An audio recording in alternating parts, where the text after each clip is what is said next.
마리 앙뚜아네트, 이름이 어려워요. 마리 앙뚜아네트는 이 배가 고파가지고 빵을 달라 이렇게 성내는 백성들을 보면서, 성난 백성을 보면서 빵이 없으면 과자를 먹으면 될 텐데 이런 말을 했다고 하죠. 빵이 없으면 과자를 먹으면 될 텐데 이런 말을 했다고 그래요. 우리식으로 말하면 무슨 말입니까? 밥이 없으면 떡을 먹으면 라면 먹으면, 그죠? 그것도 맞겠네, 그죠? 밥이 없으면 라면 먹으면 되겠네, 그죠? 떡을 먹으면 되겠네. 이런 식으로 말한 거예요. 이 먹을 것이 없어 고통에 빠진 이 백성의 처지를 전혀 이해하지 못하고, 그죠? 전혀 이해하지 못하고, 내뱉는 참으로 어처구니 없는 말이죠. 이 백성의 어머니라 할 수 있는 이 왕비로서는 전혀 자격이 없는 그런 말입니다. 이 마리아 앙뚜아네트는 이 수백 년이 지난 지금까지도 이 말 때문에 큰 비난을 받고 있습니다. 그런데 사실 이 마리 앙뚜아네트는 굉장히 사실 억울한 경우예요. 억울한 경우. 왜냐하면 실제로 이 말을 마리 앙뚜아네트가 하지 않았다고 해요. 자기가 한 말이 아닙니다. 이 빵이 없으면 과자를 먹으면 되지. 이제 백성들을 굉장히 화가 나게 한 말인데, 실제로 이 여왕이 이 말을, 왕비가 하지 않았다고 그래요. 이 말은 이 프랑스의 유명한 철학자인 장자크 루소가 쓴 고백록이라는 책에 나오는 내용입니다. 이 세상 물정을 모르는 그 지도자가, 이제 군주가 빵이 없으면 과자를 먹으면 되는 거 아니냐, 이렇게 이제 말했다고 하는 내용이 이 책 속에 있어요. 근데 이 책이 출판이 이 마리 앙뚜아네트가 왕비가 되기도 전에 이 책이 출판이 됩니다. 그러니까 실제로 이 왕비가 이 말을 했을 가능성이 매우 적다고 그러고, 이제 사람들이 다 뒤져봤는데 이 왕비가 이 말을 했다는 기록은 어느 곳에도 없다고 그래요. 그러니까 실제로 하지 않은 말인데 이렇게 이제 한 걸로 돼가지고 수백 년 동안 욕을 먹고 있는 것이죠. 이 많은 백성이 어려운 삶을 사는데도 불구하고 사치와 도박을 즐겼던 이 마리 앙뚜아네트, 실제로 마리 앙뚜아네트가 그렇게 바른 생활을 한 왕비는 아니었습니다. 사치가 있었고 또한 도박도 즐겼다고 그래요. 그러니까 그게 그렇게 막 유별날 정도는 아니었지만 백성들이 굉장히 굶주리고 어려운 상황이었는데 불구하고 왕비가 이런 사치와 도박에 빠져 있었긴 했던 거예요. 그러니까 그런 왕비를 싫어했던 사람들이 루소의 책을 보고 이 말이 이 왕비에서가 나왔다, 이렇게 이제 어떻게 보면 거짓 소문을 낸 것이죠. 그 입을 빌려가지고 소문을 낸 것입니다. 아무튼 이 마리 앙뚜아네트가 아니더라도 이 세상에는 이 고통 속에 사는 백성의 사정을 모른 채 빵이 없으면 과자를 먹으면 되지라고 말하는 그런 왕이나 지도자들이 항상 존재해 왔습니다. 사실 백성을 정말 사랑하여 백성을 위해서 힘쓴 왕이나 지도자들은 사실 그렇게 많지 않아요. 역사상 살펴보면, 역사를 보면 그렇게 많지 않습니다. 멀리 말고 조선시대 생각하면 여러분들 훌륭한 왕이 누가 있어요? 우리나라에서 가장 훌륭한 왕이 누구일까요? 백성을 위한 왕, 세종이, 그죠? 세종대왕은 굉장히 머리도 비상했지만 무엇보다도 국민을 사랑하는 거예요. 백성을 사랑하는 것으로 굉장히 유명한 왕이었다고 그러죠. 그래서 백성들을 위한 많은 것들을 만들어내고, 특히 이제 한글을, 백성들이 쓰는 말인 우리가 오늘날 지금 쓰고 있는 이 한글을 세종대왕이 창제를 하였습니다. 하지만 이런 왕은, 세종대왕과 같은 왕은 극히 드물어요. 우리나라 역사에도 그렇고 세계 역사에도 마찬가지입니다. 드뭅니다. 대부분의 왕과 지도자들은 백성 위에 군림을 하여서 섬김을 받으려고 하지, 백성을 섬기려고 하지는 않습니다. 이 백성의 고통에는 관심이 없고 오직 자신의 권력과 탐욕을 키우고 채우는 일에만 혈안이 되어 있는 것이 보통의 경우입니다. 하지만 온 세상을 통치하시는 진정한 왕이신 우리 하나님은 전혀 다릅니다. 전혀 다른, 이런 인간 왕과는 전혀 다른 왕입니다. 하나님은 그 누구보다도 자기 백성을 사랑하세요. 자기 백성을 사랑하시는 왕입니다. 이 빵이 없으면 과자 먹으면 되지라고 말하는 그런 악한 왕들과는 비교할 수 없는 왕이 바로 우리가 믿는 하나님이세요. 하나님은 자기 백성을 정말로 사랑하시는데 그 분명한 증거가 있습니다. 우리가 너무나 잘 아는 말씀이죠. 요한복음 3장 16절 말씀. 우리 암송하시는 분도 계실 텐데 같이 한번 읽어보도록 합니다. 시작. 하나님이 이 세상을 이처럼 사랑하사 독생자를 주셨으니 이는 그를 믿는 자마다 멸망하지 않고 영생을 얻게 하려 하심이라. 하나님이 우리를 사랑한다고 할 때 그 분명한 증거가 뭐냐? 바로 자신의 독생자를 우리에게 내어 주신 것입니다. 독생자를 우리에게 선물로 주신 거예요. 하나님께서 우리를 위해 아들을 주신 것, 이것을 우리는 성탄이라고 부릅니다. 우리 다음 주 수요일이 성탄절이죠. 딱 한 주일 남았는데 이 성탄이 뭐냐? 거룩한 탄생인데 바로 하나님께서 우리를 위해서 자신의 아들을 내어준 사건을 우리는 성탄이라고 말을 해요. 바로 이 성탄이 하나님이 우리를 얼마나 사랑하는지에 대한 분명한 증거입니다. 하나님이 세상을 이처럼 사랑하사 독생자를 주셨으니, 그죠? 하나님의 사랑의 증거가 뭐냐? 이 성탄이에요. 자기의 아들을 주신 것, 성탄입니다. 여러분, 하나님이 우리를 얼마나 사랑하는지 알고 싶으세요? 그러면 성탄이 그 증거라는 것을 알아야 합니다. 이 성탄을 생각하시면 돼요. 하나님이 날 정말 사랑할까? 정말 하나님은 우리를 사랑하시는 것일까? 성탄. 하나님이 우리를 너무너무 사랑하셨어요. 그 아들을 주셨어요. 그럼 하나님이 우리를 사랑하시는데 그 사랑이 얼마나 깊고 넓은가? 그거 알려면 어떻게 해야 돼요? 성탄 이야기를 들어보셔야 돼요. 성탄 이야기 속에 하나님이 우리를 얼마나 깊게 사랑하고 넓게 사랑하는지가 그 속에 담겨져 있습니다. 하나님께서 자신의 아들을 우리에게 주신 성탄이야말로 하나님이 우리를 사랑하시되 얼마나 깊고 넓게 사랑하는지를 보여주는 사건, 이것이 성탄이라고 할 수가 있습니다. 그런데 하나님께서 왜 자신의 유일한 아들을 주셨을까요? 왜 성탄이 하나님께서 우리를 사랑하신다는 증거가 되는 것일까요? 사실 우리는 예수님보다 더 받고 싶은 선물이 있지 않습니까? 솔직하게 생각해보자. 입으로는 말할 필요는 없어요. 그냥 속으로 솔직히 한번 생각해보세요. 하나님께서 예수님 대신에 수십억, 수백억을 준다. 그럼 여러분 어떻게 하실래요? 예수님 받으실 거예요? 수백억을 받으실 거예요? 예수님 대신에 우리가 꿈꾸는 성공을 준대요. 성공. 우리 한평생 사는데 한번 근사하게 성공해봐야 되는데, 그래서 사람들한테 우러러도 보고 박수도 받고 해야 되는데, 예수님을 선물로 받으실래요? 성공을 받으실래요? 여러분, 예수님 받으실래요? 아니면 자녀의 성공? 자녀가 명문대에 들어가고 좋은 대기업에 취직해가지고 아주 안정된 삶을 사는 거. 여러분, 뭘 받으실래요? 여러분, 예수님을 받으실래요? 아니면 건강하게 100세 인생을 사는 걸 받으실래요? 아프고 말고 건강하게. 어때요? 고민이 되죠? 그죠? 고민 안 되세요? 난 오로지 예수님입니까? 그러면 참 좋을 텐데, 그죠? 고민이 되는 게 사실이에요. 여러분, 만약 이것이 고민이 된다면 우리가 구원받기 전에 우리가 어떤 형편에 놓여 있었는가, 그것을 우리가 잊었기 때문에 그런 것입니다. 여러분, 우리가 구원받기 전 우리는 어떤 사람이었습니까? 우리는 어떤 사람이었어요? 죄와 허물로 죽은 사람들이었어요. 에베소서 2장 1절에 보면 허물과 죄로 죽었던 너희다 이렇게 말씀하고 있고, 2장 5절에 보면 허물로 죽은 우리라고 말씀하고 있어요. 앞으로 죽을 너희들 이렇게 말씀하지 않아요. 이미 죽었대요. 이미 죽었다 말하는 거예요. 이게 무슨 뜻이냐면, 조금 이거 세게 말하면요, 구원받기 전에 우리 모두는 어디에 떨어져 있어요? 지옥에 떨어진 존재라는 거예요. 세게 말하면. 그죠? 이게 그 뜻이에요. 허물과 죄로 죽었던 너희들. 이미 죽었어요. 그래서 지옥에 떨어진 존재가 우리라는 거예요. 이 사실이 너무 확실하기 때문에 죽을 것이라고 하지 않고 이미 죽었다. 이렇게 말씀하고 있는 거예요. 여러분, 우리 모두가 영적으로 죽은 자였고, 지옥의 백성이었어요. 이게 예수 믿기 전에 우리의 모습이었어요. 우리의 현실이었어요. 그렇다면 이런 상태에서 가장 필요한 것은 무엇일까요? 영적으로 죽어있는 상태, 지옥에 떨어진 우리들에게 가장 필요한 것은 무엇일까요?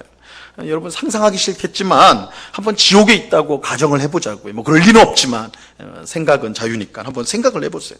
만약에 우리가 지옥에 떨어졌다면 여러분 우리에게 가장 필요한 것은 무엇일까요? 여러분 가장 필요한 게 뭘까요? 돈이에요? 지옥에 떨어졌는데 막 돈다발이 떨어지면 괜찮을까요? 건강이에요?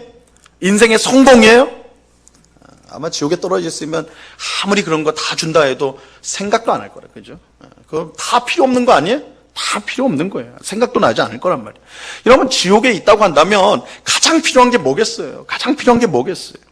누가복음 16장에 보면 한 부자가 지옥에 간 이야기가 나와요. 이때 부자가 아브라함에게, 천국에 있는 아브라함에게 말을 합니다. 요청을 해요. 내가 간절히 이걸 바라니까 좀 다오, 이렇게 요청을 해요. 24절에 보면, 누가복음 16장 24절에 보면 이렇게 말씀합니다. 불러 이르되 아버지 아브라함이여 나를 긍휼히 여기사 나사로를 보내어 그 손가락 끝에 물을 찍어 내 혀를 서늘하게 하소서. 내가 이 불꽃 가운데서 괴로워하나이다. 지옥에 있던 부자가 가장 간절히 원했던 게 뭐예요? 손가락에 묻어있는 물방울 한 방울. 물 한 방울. 지옥에 있는 영혼에게 간절히 소원하는 것은요, 돈도 아니고 성공도 아니고 건강도 아니에요. 손가락에 묻어있는 물 한 방울이 물 한 방울. 여러분, 지옥에서 필요한 것은 단 하나입니다. 구원이에요. 그죠? 구원이에요. 물론 이제 지옥에 있는 사람이 구원을 받을 수는 없어요. 지금 이건 다 가정을 해서 지금 말씀을 드리는 거예요. 근데 만약에 우리가 지옥에 있다면, 물론 지옥에 있는 사람이 구원이 주어지진 않아요. 한 번 지옥에 가면 끝나는 거지만, 그렇죠? 근데 예수 믿기 전에 우리의 상태가 지옥에 있는 상태랑 똑같았으니까 그런 우리들에게 가장 필요한 게 무엇인가? 구원이죠. 지옥에서 건짐을 받아야 될 거 아니에요. 그것보다 더 중요한 게 어디 있어요, 세상에서. 그것에 건짐을 받은 이후에야 뭐가 필요해도 필요한 거지.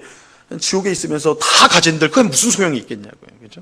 그러니까 구원 외에 중요한 건 없단 말이에요.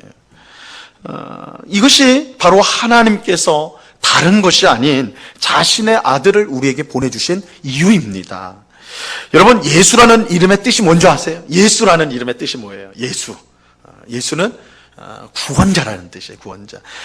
마태복음 1장 21절 말씀에 보면요, 예수님의 이름의 뜻을 알려주고 있습니다. 같이 한번 읽습니다. 시작. 아들을 낳으리니 이름을 예수라 하라. 이는 그가 자기 백성을 그들의 죄에서 구원할 자이심이라 함이라. 예수라는 이름 자체가요, 유대인들이 사용하는 히브리 말로 구원이라는 뜻이에요. 구원입니다. 하나님이 보내신 그의 아들은 그 자체로 구원이에요. 그러니까 하나님이 아들을 보내셨는데 그 아들이 뭐예요? 구원이에요. 구원. 그러니까 구원을 보내주신 거예요. 영적으로 죽어 지옥에 떨어진 우리가 가장 바라는 구원, 그 구원을 하나님께서 주신 사건이 바로 뭐예요? 성탄이에요. 성탄은 우리에게 가장 필요한 구원이 주어진 날, 이것이 성탄입니다. 오늘 우리가 읽은 본문은요, 영적으로 죽어 지옥에 있는 우리에게 구원을 주기 위해 예수님을 보내주셨다는 사실을 이제 잘 설명해 주고 있는 내용입니다. 자, 오늘 본문은 크게 두 가지 이야기로 나눌 수가 있어요. 두 이야기가 들어가 있습니다. 첫째는 헤롯 대왕이 아기 예수를 찾아 죽이려고 하는 것을 알고 애굽으로 피신을 간 이야기. 애굽으로 피신을 간 이야기가 첫 번째 나오는 이야기고, 이어지는 두 번째 이야기는 이 헤롯이 아기 예수를 찾지 못하자 이 베들레헴에 있는 아기들을 학살하는, 죽이는 아주 끔찍한 이야기가 이어집니다. 먼저 첫 번째 이야기를 보죠. 애굽으로 피신한 이야기입니다. 오늘 본문 13절 말씀 보세요. 오늘 본문 13절 같이 읽습니다. 시작. 그들이 떠난 후에 주의 사자가 요셉에게 현몽하여 이르되 헤롯이 아기를 찾아 죽이려 하니 일어나 아기와 그의 어머니를 데리고 애굽으로 피하여 내가 내게 이르기까지 거기 있으라 하시니.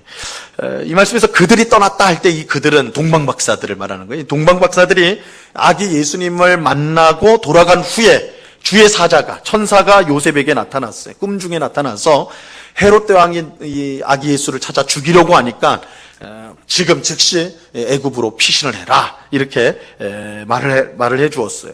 이에 요셉은 그 말을 듣자마자 그 밤에 애굽으로 이제 피신을 떠나게 됩니다. 오늘 우리식으로 말하면 뭐 망명이라고도 할 수 있고, 또 다르게 말하면 난민이 된 거예요. 난민이 된 거예요. 여러분, 예수님이 목숨을 건지기 위해서 난민이 되셨다는 사실을 아십니까? 예수님 난민이에요, 난민. 예수님 난민이셨어요. 여러분, 베트남 전쟁을, 우리 이제 좀 연세가 있으신 분들 베트남 전쟁을 생생히 기억하실 텐데, 이 베트남 전쟁 때, 전쟁이 났을 때, 전쟁이 끝난 때, 보트 피플이라고 들어보셨을 거예요. 그죠? 베트남이 이제 공산화가 되잖아요. 월맹이 승리를 해가지고 공산화가 될 때 이제 많은 사람들이 그것을 피해서 이제 나라를 떠나게 되는 거예요. 배를 타고 나오게 되는데, 배를 타고 이제 떠도는 거죠. 이제 난민이죠. 그들을 이제 보트 피플이라고 그렇게 이제 부릅니다. 배를 타고 이제 나온 사람들이라 그래가지고. 근데 이 망망대해를 나왔기 때문에 참 운 좋게도 뭐 다른 나라의 큰 배를 만나거나 뭐 이러면 이제 살 수가 있는데, 그런 사람들도 있었지만 많은 사람들이 그 망망대해에서 죽어갔다고요. 너무나 끔찍한 일이죠. 이제 생명을 얻기 위해서 이제 난민이 되어서 나왔는데, 누구도 구해주는 사람이 없으니까 망망대해에서 죽어간 수많은 사람들이 있었어요. 여러분, 난민이 된다는 것은요, 너무나 비참한 거예요. 너무나 비참한 거예요. 4년 전에, 여러분들 기억하실지 모르겠어요. 4년 전에 3살 난 시리아 난민, 시리아는 지금도 내전으로 지금 난민들이 엄청나게 그 주변 나라로 지금 가고 있는데, 4년 전에 이 3살 난 시리아 난민 쿠르디라는 아이가 있는데, 그 아이의 시체가 해변가에서, 그리스 해변가에서 이제 발견이 되지요. 그래서 그 사진이 찍혀가지고 이제 매스컴을 타는 바람에 온 세계가 그 사진을 보고 경악하고 슬퍼하였습니다. 내전이 발생해서 도저히 살 수 없게 된 시리아 사람들이 이제 배를 타고 그리스로 가던 중에 배가 뒤집혀 버린 거예요. 그래서 그 배 속에 있던 대부분의 난민들이 죽게 되었는데, 그 중에는 이 3살 난 아이 쿠르디라는 아이가 포함되어 있었던 것이죠. 그래서 아이의 시신이, 정말 그 조그만 아이의 시신이 바닷가로, 해변가로 밀려와가지고 그 사진이 이제 찍혀가지고 유명해진 것입니다. 이게 난민이 된다는 것은요, 그야말로 생지옥을 경험하는 거예요. 생지옥입니다. 그런데 바로 예수님께서 어렸을 때 그 난민이 되셨어요. 난민이 되셔서 애굽에서 생활을 하셨던 것입니다. 애굽으로 간 요셉과 마리아, 아기 예수님은 헤롯 대왕이 죽을 때까지 거기서 머물게 됩니다. 그 세월이 아주 긴 건 아니에요. 그렇게 어느 정도 짧은 시간이었는데. 근데 이제 성경을 읽는 우리 성도님 중에, 아니, 요셉과 마리아는, 예수님의 부모인 요셉과 마리아는 굉장히 가난했거든요. 그거는 이제 요셉과 마리아가 예수님 때문에 제사를 드릴 때 비둘기를 드린 것에서 알 수가 있어요. 비둘기라는 것은 굉장히 가난한 사람만이 드리는 제물이었어요. 그러니까 예수님의 부모인 요셉과 마리아는 굉장히 가난한 부부였습니다. 근데 이 가난한 부부가 난민이 돼가지고 애굽에 가가지고 그 세월을 어떻게 보냈겠는가, 그죠? 오늘날처럼 뭐 인권이 신장된 사회라면 그래도 뭐 이렇게 될 텐데, 그 당시는 그런 것도 아닌데 그들이 어떻게 살았을까? 아기 예수님이 그 부모와 어떻게 살았을까? 아마도 동방 박사들이 그 전에 찾아와가지고 뭘 주죠? 황금과 모략과 유향을 줘요. 그죠? 이건 사실 이거는 굉장히 귀한 겁니다. 여러분, 황금 하니까 여러분 눈이 동그래질 수 있는데, 모략과 유향도 굉장히 고급 물품이었어요. 그러니까 왕에게 바치는 물품입니다. 이 동방 박사들이 왕에게 바치는 예물로서 예수님에게 드렸던 거예요. 그러니까 아마도 이 요셉과 마리아, 아기 예수님이 애굽에서 그나마 살 수 있었던 것은 이 예물 때문에, 이 예물을 가지고 이제 살았을 것이다. 이렇게 이제 우리가 생각을 해볼 수가 있는 거죠. 이렇게 보면요, 우리 삶 속에서 일어나는 모든 일이 그저 우연이 아니라는 것을 우리가 알 수가 있어요. 그죠? 하나님께서 동방 박사를 인도하여서 만나게 하신 것들, 예물을 드린 것, 물론 그 사건은 또 그 사건대로의 나름대로의 의미가 있지만, 그 예물을 드린 것이 또한 이 일을 위한, 난민으로서의 삶을 살도록 하기 위한 하나님의 준비하셨음이었다는 것을 우리가 알 수 있는 것이죠. 그러니까 우리의 삶 가운데 그저 되어지는 일이 없다, 하나님의 섭리 가운데 있다는 것을 또한 보여줍니다. 근데 우리가 이제 주목해야 될 중요한 사실은요, 예수님께서 애굽으로 피신한 사건의 의미예요. 그 의미를 우리가 좀 봐야 되는데, 오늘 보면 15절 말씀 보세요. 15절 같이 읽습니다. 시작. 헤롯이 죽기까지 거기에 있었으니 이는 주께서 선지자를 통하여 말씀하신 바 애굽으로부터 내 아들을 불렀다 함을 이루려 하심이라. 예수님께서 애굽으로 피신하고 다시 돌아온 사건이 이 선지자를 통해 주신 예언을 성취한 사건이라 이렇게 말하고 있어요.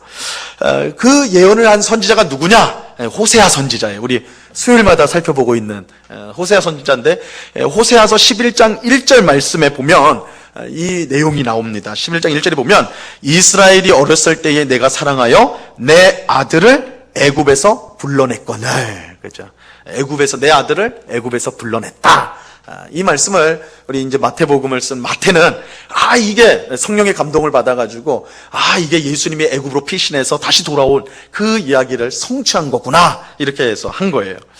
이 말씀은 이스라엘 백성이 400년 동안, 이 호세아서의 말씀은 이스라엘 백성이 400년 동안 애굽에서 종살이한 것, 그것을 배경으로 하고 있어요.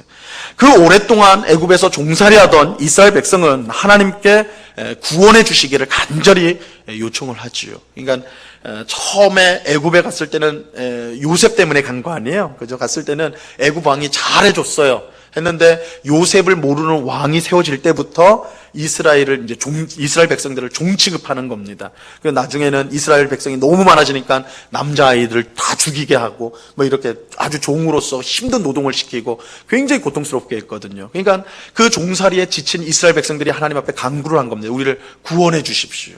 하나님이 그 간구를 들으시고 구원자를 보내주시죠. 누구를 보내줘요? 모세를 보내주시잖아요. 모세를. 그래서 모세를 통해서 이스라엘 백성을 구원해 주십니다. 이걸 출애굽 사건이에요. 출애굽 사건. 근데 이 말씀이 예수님의 애굽 피신으로 이 피신으로 갔다가 오는 것으로 이 성취되었다. 이렇게 이제 말하고 있는데 근데 이것은 단순히 아기 예수님이 애굽으로 갔다가 다시 왔다라는 그 사건만을 말하려는 것은 아니에요. 더 본질적인 면. 하나님은 애굽에서 종살이하던 이스라엘 백성을 모세를 통해 구원하셨는데 예수님께서 이제 애굽으로 갔다가 다시 애굽에서 나왔잖아요. 누구냐? 제2의 모세라는 거예요. 근데 이 모세는 어떤 모세냐? 진짜 모세는 진짜 구원자라는 거예요. 진짜 구원자. 그러니까 이 호세아서의 인용의 말씀의 뜻은 옛 이스라엘 백성을 하나님이 모세를 통해서 건져셨듯이, 구원하셨듯이 이제 하나님께서 진짜 구원자이신 예수를 보내셨다. 이 말씀의 성취가 되었다. 이렇게 말하는 것입니다. 옛 이스라엘 백성이 애굽에서 종살이했던 것처럼 우리 또한 죄와 사탄에게 종살이를 하고 있어요. 이것이 앞서 말씀드린 허물과 죄로 죽은 상태이고 지옥에 떨어진 상태이죠. 예수님은 바로 그런 우리를 구원하기 위해 오신 구원자라는 거예요. 이게 이제 호세아서 11장 1절이 성취되었다. 지금 마태가 이 말씀을 성령의 감동으로 기록하면서 이게 이렇게 성취가 되었구나 이렇게 말하는 거예요. 그러니까 단순히 예수님이 애굽에 갔다 왔다 이 차원이 아니라 본질적으로 예수님은 참된 구원자로서 이 땅에 오신 것이다. 모세가 애굽에서 종살이하던 이스라엘 백성을 건졌던 것처럼 죄와 사탄의 종노릇을 하는 종으로 사는 우리들을 구원하기 위해서 하나님이 자기의 아들을 구원자로 보내주셨다. 이 말씀의 진정한 뜻이 되는 것입니다. 이것이 이제 예수님의 애굽 피신 사건의 참된 뜻이에요. 이것을 통해서 예수님께서 죄와 사탄의 노예로 잡혀있는 우리를 구원하러 오신 사건이 성탄이라는 것을 우리에게 알려주고 있는 것입니다. 자, 이어서 이제 두 번째 이야기는 살펴보려고 하는데 이 두 번째 이야기는 매우 끔찍한 이야기입니다. 이 헤롯 대왕은 동방 박사들에게 예수님을 만나면 자신에게 꼭 알려달라고 신신당부를 해요. 하지만 하나님은 동방 박사들에게 헤롯에게 절대 돌아가지 말라고 명령을 내리죠. 그래서 이제 그들은 헤롯 몰래 자기 나라로 돌아가게 됩니다. 헤롯은 자기가 속았다는 사실을 알고 심히 노하지요. 그리고 아기 예수를 죽이기 위해서 상상할 수 없는 끔찍한 일을 저지르게 됩니다. 그것은 예수님이 태어난 베들레헴, 그리고 그 베들레헴 주변에 있는 마을까지 2살 아래의 사내 아이들은 모두 죽여버리는 명령을 내리게 되는 것입니다. 오늘 본문 16절 말씀을 보세요. 오늘 본문 16절 같이 읽습니다. 시작. 이에 헤롯이 박사들에게 속은 줄 알고 심히 노하여 사람을 보내어 베들레헴과 그 모든 지경 안에 있는 산의 아이를 박사들에게 자세히 알아본 그때를 기준하여 2살부터 그 아래로 다 죽이니. 우리가 이제 성탄 이야기, 성탄 말씀을 우리가 늘 보지만 사실 이 말씀 우리가 그렇게 깊게 생각을 안 해보는데, 깊게 생각하면 이거보다 끔찍한 얘기가 없어요, 사실은. 여러분 한번 생각해 보세요. 그러니까 아기 예수님을 죽이려고 했다. 이 헤롯이 자기의 권력을 지키기 위해서 아기 예수를 죽이려 했다. 그건 우리가 이해할 수는 있는데, 베들레헴에 태어난 2살 아래의 아이들을 다 그냥 죽여버린다. 그죠? 이거는 생각만 해도 사실은 아무리 2000년 전 얘기라고 할지라도, 뭐 오늘날에는 뭐 진짜 있을 수는 없는 얘기지만 아무리 2000년 전 얘기라도 이건 너무 끔찍한 얘기죠. 너무나 끔찍한 얘기죠. 그죠? 여러분, 우리가 살고 있는 이 세상은요, 참으로 비참하고 끔찍합니다. 물론 모든 것이 다 그런 건 아니에요. 분명 이 세상에는 우리를 기쁘게 하고 즐겁게 하는 것들이 분명히 있죠. 하지만 그런 것들이 이 세상이 비참하고 끔찍하다라는 그런 근본적인 사실을 감출 수는 없어요. 헤롯 대왕이 아기 예수를 죽이기 위해 베들레헴과 그 주변에 태어난 2살 아래의 아기들을 학살한 것을 여러분 우리가 어떻게 이해할 수 있냐고요. 그죠? 우리가 그걸 어떻게 이해할 수가 있냐고요. 여러분, 독일의 히틀러가 유대인들을 죽였는데 다른 이유가 없어요. 유대인이기 때문에. 유대인으로 태어났기 때문에 유대인을 죽였는데 600만 명을 학살을 해요. 600만 명을 학살을 했어요. 600만 명이면 서울 인구의 반이에요. 반을 죽였어요, 반을. 근데 우리는 히틀러 생각하면 유대인만 죽인 줄 알죠. 그렇지 않아요. 더 끔찍한 짓도 했어요. 이 히틀러는 아리안 종이었거든요. 자기를 아리안 족속이라고 그래가지고 우리 족속이 세상에서 가장 우월하다. 그래서 가장 우월한 종족을 만들어야 된다고 해서 자기 종족 중에도 장애인들은 다 죽였어요. 여러분, 장애인들을 죽였어요. 불완전하다고 그래가지고. 우리 민족은 우수한데 장애인들은 그러지 못한다 그래서 다 죽이는 그런 만행을 히틀러가 저질렀어요. 이거 어떻게 이해하냐고요. 여러분, 캄보디아의 폴포트가 이끄는 쿠메르 루즈라는 정권은요, 한 3년 8개월 정도를 정권을 잡았어요. 그러니까 짧은 세월이죠. 근데 그 기간 동안에 몇 명을 죽인 줄 아세요? 100만 명을 죽였어요. 100만 명. 100만 명의 시민들을 죽였어요. 학살을 하셨어요. 이처럼 대규모의 학살뿐만 아니에요. 우리 이것만 보면서 세상은 참 끔찍하다. 이것뿐만 아니에요. 여러분, 불과 몇 달 전에 잡힌 화성 연쇄살인범, 다 아시죠? 그죠? 이춘재라는 사람. 이름까지 밝혀졌죠. 이 10여 명의 무고한 사람들을 성폭행하고 살인하였어요. 그 아이들 중에는 중학생도 있다고 그러죠. 여학생도. 끔찍한 짓을 저질렀어요. 근데 경악스러운 것은 이 이춘재가 범한 살인사건임에도 불구하고 억울하게, 자기가 죽이지도 않았는데 이춘재가 죽였는데 억울하게 누명을 쓰고 몇십 년을 감옥에 갇혔던 사람이 있었죠. 최근에 석방되지 않았습니까? 그죠? 이보다 억울한 일이 세상에 어디 있냐고요. 이런 일들이 이 세상에서 일어나고 있어요. 근데 여러분, 이춘재 이 한 사람만 문제일까요? 제2의 제3의 이춘재가 우리 사회에 있다는 걸 우린 너무나 잘 알고 있잖아요. 계속해서 뉴스로 나오잖아요. 그런 일들이. 그죠? 이 세상은 참으로 비참하고 끔찍해요. 헤롯 대왕이 자신의 권력을 보호하기 위해 아이들을 학살했던 그 세상은 오늘 우리가 살고 있는 세상과 조금도 다르지 않아요. 본질적인 면에서 보면 조금도 다르지 않습니다. 그 세상이나 오늘 우리가 살고 있는 이 세상이나 똑같아요. 이 세상은 그야말로 눈물 없이는 살아갈 수 없는 고통스러운 곳이에요. 우리가 조금만 진지하게 생각해 보면, 우리 주변에 일어나는 일들을 냉정하게 살펴보면 이 세상이 얼마나 비참하고 또한 끔찍한지를 우리는 알 수가 있단 말이에요. 그러니까 헤롯의 이 대학살은 이 세상이 바로 그런 곳이다라는 것을 분명하게 보여줍니다. 이런 헤롯의 대학살 사건의 의미가, 그러면 성탄과 관련해서 의미가 무엇인지를 오늘 본문 17절과 18절이 이렇게 이제 설명을 해주고 있어요. 이 말씀도 우리 같이 한번 읽어봅니다. 17절, 18절 같이 읽겠습니다. 시작. 이에 선지자 예레미야를 통하여 말씀하신 바 라마에서 슬퍼하며 크게 통곡하는 소리가 들리니 라헬이 그 자식을 위하여 애곡하는 것이라. 그가 자식이 없으므로 위로받기를 거절하였도다 함이 이루어졌느니라. 헤롯 대학살 사건은 그저 일어난 일이 아니라 예레미야 선지자를 통해 주신 말씀을 성취하는 사건이었어요. 이 예레미야 선지자는 라헬이 그 자식을 위하여 애곡하는 것이라 하며 그가 자식이 없으므로 위로를 받기를 거절했다. 이렇게 말씀하고 있습니다. 여기서 이 라헬은요, 여기에 나오는 라헬, 자식을 잃은 슬픔에 고통하면서 위로를 받기를 거절하면서 울고 있는, 통곡하는 이 라헬은 야곱의 아내였어요. 야곱의 아내. 근데 여러분, 야곱이 누굽니까? 야곱은 하나님께서 이스라엘이라는 새 이름을 준 사람이고, 그의 12아들이 곧 이스라엘 12지파가 되지요. 그러니까 야곱은 그야말로 아브라함이 물론 이스라엘의 조상이라 이렇게 말할 수 있지만, 실제적으로 보면 야곱의 이름이 이스라엘이었다는 점에서 보면 야곱이야말로 이스라엘을 세우는 그런 역할을 했던 사람이었다 말할 수가 있는 거예요. 그러면 그 야곱의 부인이었던 라헬은 어떤 사람이겠어요? 똑같이 이스라엘을 세우는 자였다. 그래서 구약성경 룻기 4장 11절에 보면요, 이 라헬을 뭐라고 표현하냐면 이스라엘 집을 세운 라헬이다, 이렇게 이제 표현을 해요. 그러니까 여기서 이제 이 말씀에서 이 라헬이라는 것은 야곱의 부인 라헬이기도 하지만 이스라엘 민족, 하나님의 백성의 어머니로서의 라헬이다, 이렇게 우리가 이제 생각할 수가 있습니다.